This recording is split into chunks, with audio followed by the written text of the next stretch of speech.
friends, and welcome to The Corporation, the podcast that's too fun to fail. Each episode, we speak to the employees of Hogswood-Cooper Media, the global conglomerate that operates everything from amusement parks to private militaries, and we celebrate the people who make HCM so successful. I'm your host, Dean Ardenfell. Let's get into it. Our first guest is the founder of Chickie Burger, the wildly popular fast food chain with over 500 locations from coast to coast. He is a self-described God-fearing man whose faith bleeds into every part of his overwhelming success. He also recently foiled a kidnapping attempt against him. This guy leads a very exciting life. Please welcome Darren Sackey Jr. Oh my gosh, what an intro. Thank you so much, Dean. Can I call you Dean? Of course, call me whatever you like, Dean. My name's Dean. Yours is Darren. Is it okay if I call you Darren, Mr. Please, Sackey? I tell everyone to call me Darren, from my investors to my lowliest employee. Well, you have a reputation for being an accessible and humble man, and we're just excited to have you here. So you started this franchise over 30 years ago with one restaurant, and I know you had kind of a different approach to the chicken sandwich restaurant. And maybe you could tell us a little bit about how that happened. Yeah, absolutely. Well, here's the thing. My first motivation in this was not to make money or sell burgers or sell chicken burgers or any of that nonsense. I mean, that's all well and good. What I wanted to do was reach people where they live. You know what I mean? And maybe open up a little bit of a conversation about the healing power of our Lord and Savior. Wow. And I thought, when are people at their most receptive and vulnerable? And it's when they're hungry. So everything kind of followed from that. That makes so much sense. And I know that and this has been a source of some controversy, but when people come to the register to order a Chickie Burger, they are required to sort of have a conversation with the associate there. Mm-hmm. Yes, it's all all about the healing power of Jesus Christ before they're able to place their order. That's absolutely right. Yes. And that some would say that is, at best, a time inefficient way to operate a business, and at worst, some kind of a form of discrimination. But you say no. No, I do say no. I mean, of course, it's self-selecting. Our customers are choosing to come up and consume our burgers and partake in a little conversation. I'm sure some of your customers love it, right? Some of your customers love the chance to have that conversation. Some of our customers like it more than our employees. Oh, yeah. It turns out there are a lot of people out there with opinions about Jesus. Is that so? Oh, yes. And some good and bad, I'm sure. Oh, certainly. We've heard from both sides of the aisle, so to speak. Uh-huh. Yeah. Oh, my gosh. Just the other day, we had a lady who wanted to come and talk with us about, the church's complicity in the Holocaust. And that that was rough on our teller. She's a sport, though. Melanie down there in the Dubuque branch on the I-90. Uh-huh. She has many of your employees are no more than 18, 19 years old, and to have to be confronted with this kind of a heavy question from a customer, how do you train for that? Well, we like to use the power of prayer first and foremost. Obviously, okay. Everybody gets together in a little sort of group huddle, led by the Lord, of course. The other thing that we try to remember, we try to remind all our employees, you are behind a glass box. Okay, you have the microphone. You have the upper hand. Okay.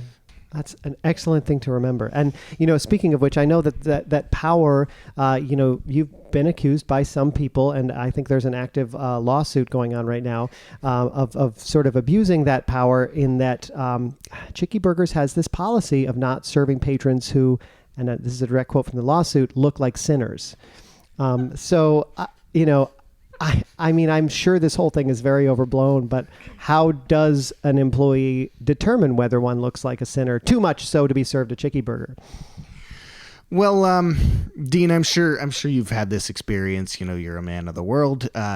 There's a certain look that a person gets when just repeated sin just sort of seeps out into the lines of your face. Mm-hmm. You've experienced this, I'm sure. There's an expression that a person gets when they're sinning.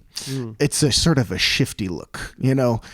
The eyes scrunch up a little bit. They're darting back and forth, looking for for the eyes of God coming their way. And that wears certain tracks into a person's face, and we do train our employees to look for those because, I mean, it would be irresponsible of us to have, to jeopardize their souls, right? I mean, we have a duty to our own. They're on the staff, front lines, and they can't be jeopardized. Right. So yeah, and I mean that's like any other, like I know, for instance, like my Uncle Randy, I knew there was a smell about him when I was young, and it was only later that I realized that smell was alcohol coming through his pores. And sin does the same thing. Sin does the same thing. That's so interesting. When your liver gets overwhelmed, with the power of the sin, it just starts to leak back out into the bloodstream and evaporates, out through the your skin. Literal liver. You're not talking about your spiritual liver. You're talking about your literal liver takes on the power of the devil. Brother, if you think that the liver is not a spiritual organ, then I think we may not be speaking the same language. This sounds like exactly the kind of conversation I want to have through a glass window at a Chickie Burger. So I can't wait to do that. And I mean, it's your business. You can be as discriminating as you want to private business, right? That's right. I know you have we're going to get to our second guest here in just a moment, but I know you have a hands-on sort of approach to creating new menu items. You really like to keep your hands in the and I'm sure that has something to do with, you've created this world. You're the, if you pardon the expression, you're the god of this universe, and you're creating, all these things for us to enjoy. How do you come up with these new ideas for menu items? And I know most of the menu items are inspired by specific passages in the Bible. So I'm just wondering if you could share some of those with us, or. Sure. Well, I mean, I of course, look for inspiration wherever possible in God's own word. There's a lot of food in the Bible already. I mean, there's a lot of food talk. I mean, Jesus is food, right? On one level. Right. There's also a lot of food in the Bible that is prohibited. Sure. I mean, there's quite a list of don'ts, but there's some do's as well. Honey cakes. We've tried to create our own version of manna, not manna from heaven, of course we call it. Yeah. Manna from Chickies, but it's the same principle. It's like it's a sort of a honeyed wafer, and you dump a few of those surrounding a nice spicy chicken burger, and you got a real winning combo there. But we do go farther afield as well, and just use the scripture as sort of a jumping off point. That was the process behind our flaming hot Sodom and Gomorrah meteors, chicken meteors. Those are phenomenal. Oh, thank you for saying so. Yeah, I thought I had to drink 3 glasses of milk afterwards. They were so spicy. We like our customers to reflect as they eat them on the flames of the divine wrath and what that might mean for them. Well, I really appreciated that you gave me the option afterwards to absolve myself of the sin that I had just undertaken by eating such spicy food. You used the baptismal pool that we have at the end of the drive-thru? I did, and it's so nice that you have that extra step. It's those little details that make it such a divine experience going to a Chickie Burger. You have to differentiate yourself in this marketplace some way, and we thought, well, why not give our customers a chance to take care of their souls as well as their bellies, on the way out of there. Glad you appreciated it. That's excellent. I look forward to a continued discussion with you, and a spirited discussion as we bring in our second guest here. Our next guest is an associate systems manager at MyFace, the biggest social media juggernaut in the world. I mean, I love it. You love it. We're all on it, right? She's only been in America for a short time, but what a success story. She moved quickly from the custodial staff of MyFace to various administrative positions, and now she's in the cybersecurity department, all in just 1 year. That was just a 1-year rise. So please welcome Nadia Sokolova. Am I saying that correctly? Sokolova. Hello, Mr. Ardenfell. Hello. It's great to have you here. Thank you. And thank you for making some time to talk to us. I know you have a very busy job. And I'm so inspired by your sort of rise to success in this company. I know you went from sort of like the custodial staff to middle management in cybersecurity. Why the rise? Why the meteoric rise to middle management? Oh, Mr. Arden, can I call you Dean? Yes, please. We're all friends. That's lovely. Have you met Darren? Hi, Darren. Oh, hello. Hi, Nadia. Yeah. I'm so rude. I should have done that. Oh, no, it's okay. I have not had a Chickie Burger. I don't know if I'd go. Never? No, no. Have you ever been saved? I mean, there's been a lot of attempts on my life, but like... Samesies. Oh, that's amazing. And we're going to get to that. I buried the... I'm so sorry we never got to the kidnapping attempt, and we will absolutely get to that. But before we do, I want to talk a little more to Nadia about her Dean, background. You're asking me about like, how do I go from being like custodial staff to where I am now? Right, yes. I mean, it's pretty simple. You think about the things that people throw away. There's lots of sensitive information, right? You pick up a couple things here and there. You bring it to the big man. You say, look what I found. I see. I mean, and you say like, I don't need to throw this away. Ah, okay, yes. But I need to because it's my job. But does that need to be my job? Yes. Right. And then you just sort of stare at them for a moment, and then they say, why don't you, let's go get something to eat. Yes. Right. Yes. And we know great things are accomplished over food. We've already covered that in this episode. Yes. Okay. So people throw things away. They think those things are going away forever. Yes. And perhaps there is an intermediary that reminds them, perhaps you might not want to throw this away, or perhaps I might not throw this away. Let's work together to come up with a solution that benefits both of us, that absolutely ensures the destruction of this sensitive information. There's a lesson in that, yeah. I think the lesson is that like nothing can be thrown away. Right. Everything can come back. Absolutely. Like, I mean, on MyFace, like you post something, even if you hit delete or you try to erase, it's like, it's there. And I have the opposite problem. Do you? I keep accidentally deleting stuff off my MyFace. It's not really gone. It's not really that's comforting. And perhaps Nadia can help you get it back. But this is such an interesting story. It wasn't just you who came over. I was looking at the sort of corporate roster here, and your entire department, this sort of cybersecurity department at MyFace came here from Russia. And I'm wondering did you all know each other before? Eugenie, you must Vitaly. Oh yeah, we all came over. I mean, you must all just really love America. It was a plan from the start. It was. You get together with your friends, associates, friends. We made this plan together. I love that. It's like a eat, pray, love kind of situation with a group of friends. Is that what it is, or traveling pants? I don't know I believe it was just the one woman in Eat, Pray, Love. Right, I believe it was. Sort of what are these pants? Thelma and Louise? Sorry, are these pants, they can move? What? You know what? I don't know enough about it to speak. Should we be worried about these pants? It's sort of a coming-of-age story about a group of female friends who discover they have the same pair of jeans that all fits them each perfectly, and so that the pants travel in the sense that they send them back and forth to Darren, you are well-versed in this movie. I love YA literature. Okay. It's a constant source of And it's based on a YA book, you're saying? Oh, yes. Sharing pants seems like a good way to share information to me. Okay. Put in that little secret pocket, Perhaps, yeah. So the group of you came to America, got a job in the same place, which is so inspiring. And, I feel a little peek behind the curtain here. I have all my guests fill out a brief pre-interview survey, just so I know a little bit about them. Under hobbies and interests here, you put sleeping, watching American television, and paying American taxes. And I'm just wondering, is that all that you do with your free time? Is there anything else you like to do? It's so new to me. I mean, do you do this? You do this, yes? I mean, we all sleep and, yes, watch. I don't know why you felt the need to specify American television or American taxes. Certainly we all pay taxes. Of course. I mean, and I'm sure you weren't indicating... It's important to make it clear that I pay my taxes. I think we've put that... That's my hobby. I do it. It's what I do. That is... I don't mean to upset you or call into question your hobbies. If that's your hobby, that's great. It's fantastic. I just wondered if there was anything... And I watch very regular television. And there's nothing else that you do aside from that, like, tennis or horseback riding or anything like that? I played tennis when I was little. Traveled a little bit with that. Okay. See, that's all I wanted to hear. You want to know about my personal life? Well, I like to get a little bit You could look at my face. I'm not surveying your face for signs of sin, if that's what you're... I didn't mean my actual face.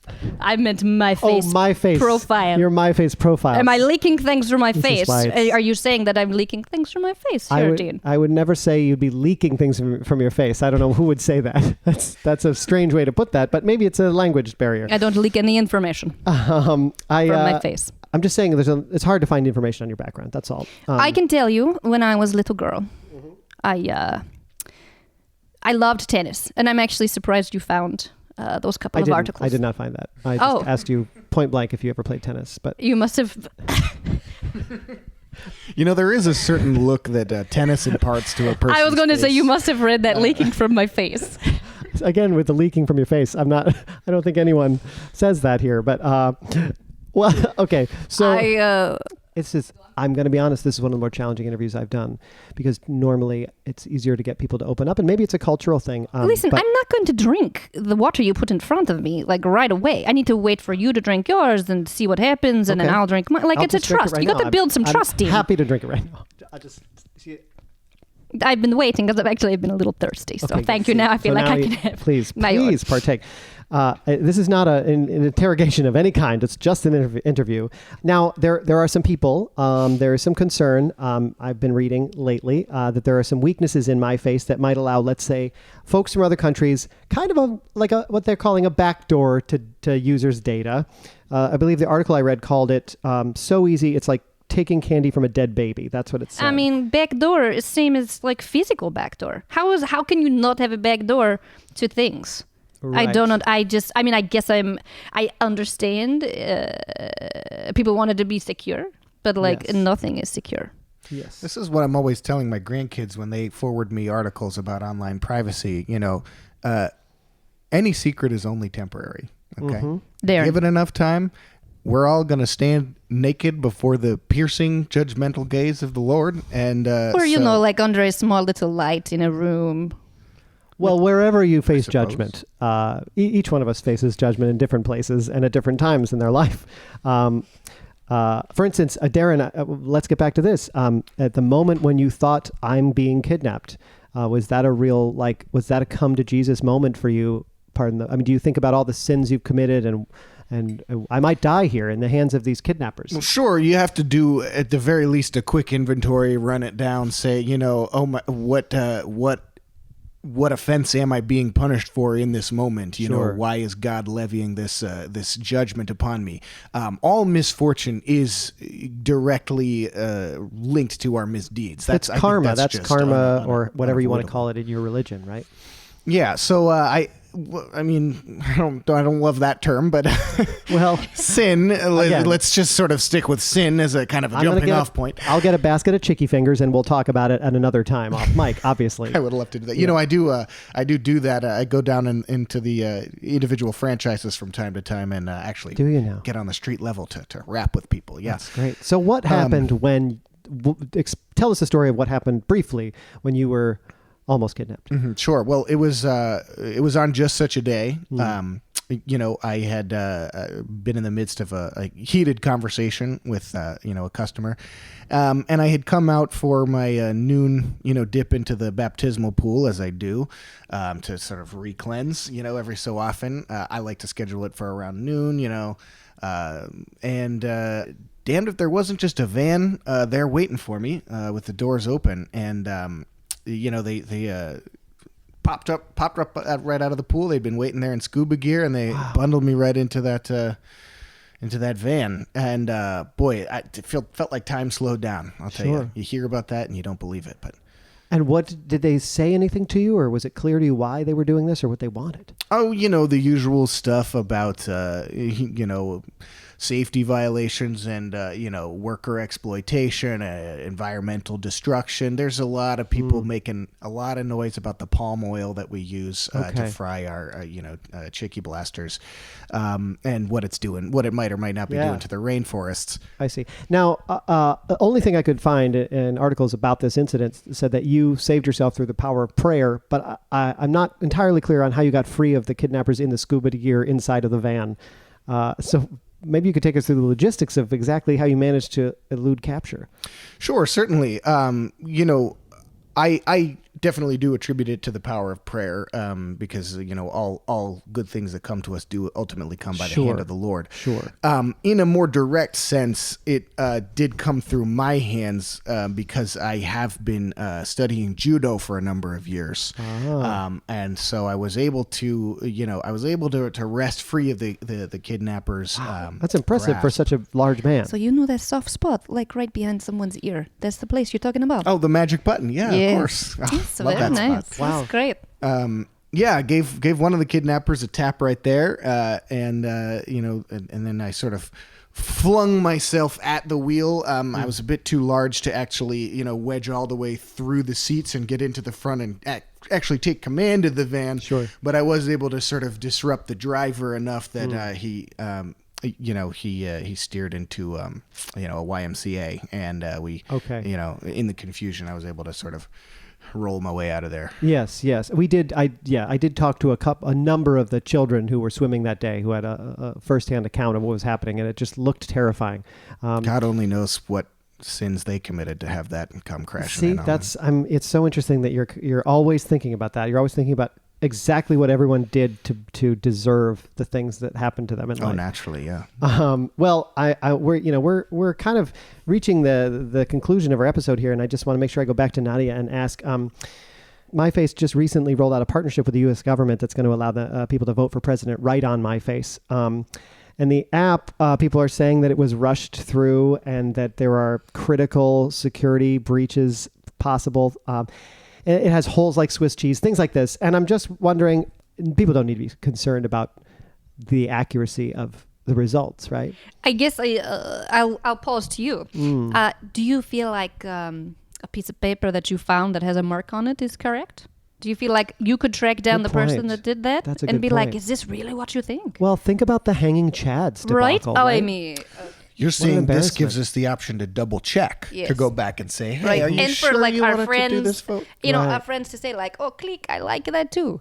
And if you're not 100% sure that person wanted to vote for that person... Well, you could do it for them. Well, sure. Or you could go back to them and maybe nudge them in the right direction. Absolutely. You look at the algorithms and you say, oh my gosh, this person missed the voting deadline. I can tell they like X, Y, Z. Sure. I'll make them, I'll allow and open the door for them to make their choice. Right. Sometimes people's hearts need a little help. And Darren Sackey Jr. and Nadia Sokolova, you are out there getting the work done. And I just thank both of you for all of the great work you're doing for HCM and in your individual lives. Well, thank you, Dean. I'm going to log on to MyFace right now, share a bunch of sensitive information, and go have a chicken finger or two and talk about God. That's what life is for. Sounds like a great Saturday. Great. Well, that's all the time we have for today on The Corporation. I want to thank my guests for speaking with me and our listeners for tuning in. Don't forget to subscribe, rate, and review, and email me at deanardenfell@hotmail.com. As they say at HCM, we're interested in you. Cheers. The Corporation is a presentation of Unicow Media. Dean Ardenfell was played by Nathan Hartswick. Darren Sackey Jr. was played by Fred Naumann. And Nadia Sokolova was played by Sarah Venuti Yates. Listen to new episodes of The Corporation every Tuesday on iTunes and Spotify. For more information about shows, classes, and other great stuff, visit vtcomedy.com.